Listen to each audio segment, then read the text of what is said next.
Lulutuin natin ngayon ay sinigang na boneless na bangus. Yung ating mga ingredients ay isang buong perasong bangus, isang tali ng okra, isang tali ng kangkong, isang medium size ng onion, 3 perasong siling haba, isang perasong talong, at 400 grams sinigang mix, salt, at saka yung pepper, pwede na rin siyang optional, pwede na siyang lagyan, pwede na rin hindi.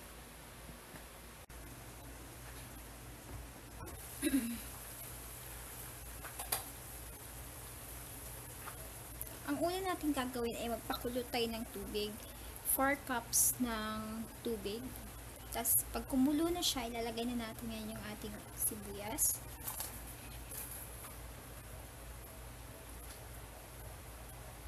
Hayaan lang natin siya kumulo.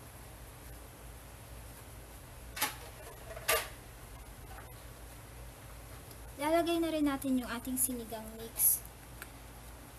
Tapos, tatakpan lang natin siya ulit. Hayaan natin siyang kumulo.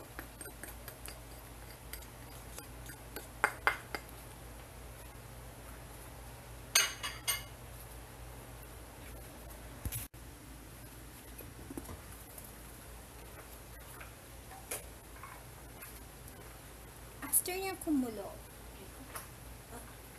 lalagay na natin ngayon yung ating okra,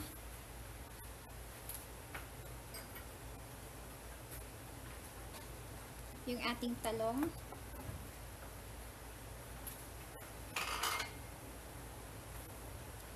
titimplahan na rin natin, lalagyan na rin natin ng konting salt,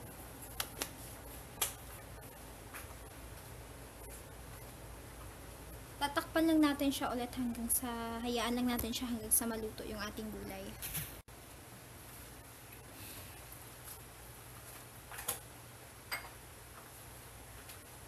Ngayon, ilalagay na natin yung ating kangkong.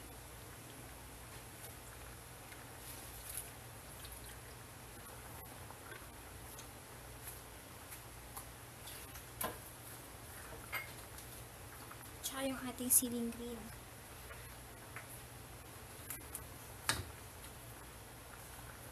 Saka natin ilalagay, huli natin ilalagay yung ating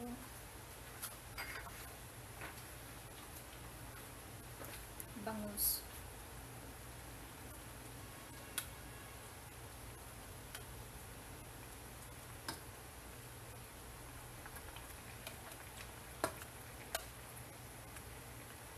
Pag nalagay na natin yung ating bangus, simmer lang natin, takpan lang natin siya, tapos simmer natin siya for 5 to 10 minutes, tapos pwede na natin siyang i-serve.